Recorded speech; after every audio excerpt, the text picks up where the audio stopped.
Audio சர்ச்சைகளுக்கு முற்றுப்புள்ளி வைத்த சீமான் என்கிற தலைப்பில் தான் இந்த காணொலியை நம்ம காண இருக்கோம்.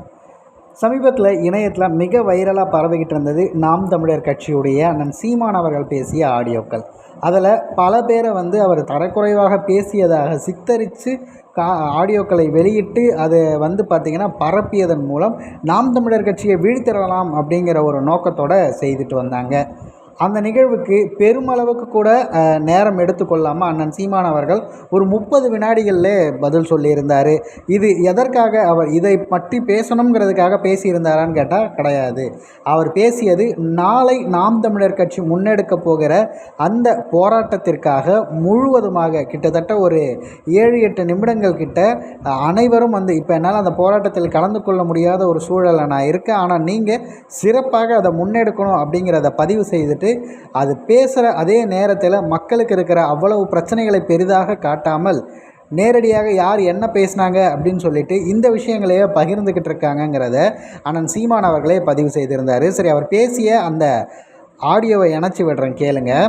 இதெல்லாம் நாட்டுக்கு பிரச்சனை கிடையாது. யார் யாரோட பேசுனா என்ன பேசுனா ஆடியோ வெளிவிடுறது, வீடியோ வெளிவிடுறது, அவதூறுகளை ரசிக்கிறது, பேசுறது, பரப்புறது, இதுலேருந்து என்ன தெரியுது? இதெல்லாம் என்னது? இது அவதூறுகளை கேட்குறது, அதை பார்க்குறது, வீடியோ காணொலியாக வந்தால் பார்க்குறது, ரசிக்கிறது, அதை மற்றவர்களுக்கு கடத்துறது. அப்போ எத்தனை கோடி பேர் வேலை இல்லாமல் வெட்டியாக உட்காந்துருக்காங்கிறது பாருங்கள்.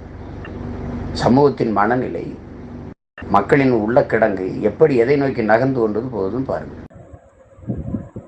இதில் அண்ணன் சீமான் அவர்கள் பேசும்போதே நமக்கு தெள்ள தெளிவாக தெரியுது, அதற்கும் அவர்களுக்கும் சம்மந்தமே இல்லை. ஒரு டீப் ஏஐ பேடாக இந்த மாதிரி சேஞ்ச் பண்ணி ஒரு ஆடியோ வெளியிடுவதன் மூலமாக அரசியலை திசை மாற்றி விடலாம். தமிழகத்தில் நடக்கக்கூடிய இந்த சட்ட ஒழுங்கு பிரச்சனைகளெல்லாம் பெரிதுபடுத்தாமல் போகலாம். ஏன்னா திமுகவை நேரடியாக எதிர்க்கக்கூடிய அளவிற்கு ஒரு படை இருக்குன்னா அது நாம் தமிழர் கட்சி தான்.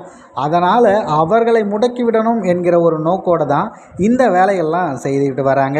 இதற்கு கண்டிப்பாக நம்ம எதிர்வினை ஆற்றணும்.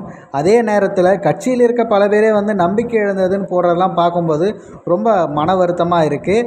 ஆனால் அதற்கு நம்மக்கிட்டேருந்து பதில் எதுவும் சொல்ல விரும்பலை. அவர்கள் எடுக்கக்கூடிய முடிவு அவர்களது முடிவு தான். ஆனால் எங்களுக்கு சீமான் மீது நம்பிக்கை இருக்கிறது. நாம் தமிழர் கட்சி என்ற கட்சி இப்போது தான் அங்கீகரிக்கப்பட்ட கட்சியாக வளர்ந்திருக்கிறது. இன்னும் தொட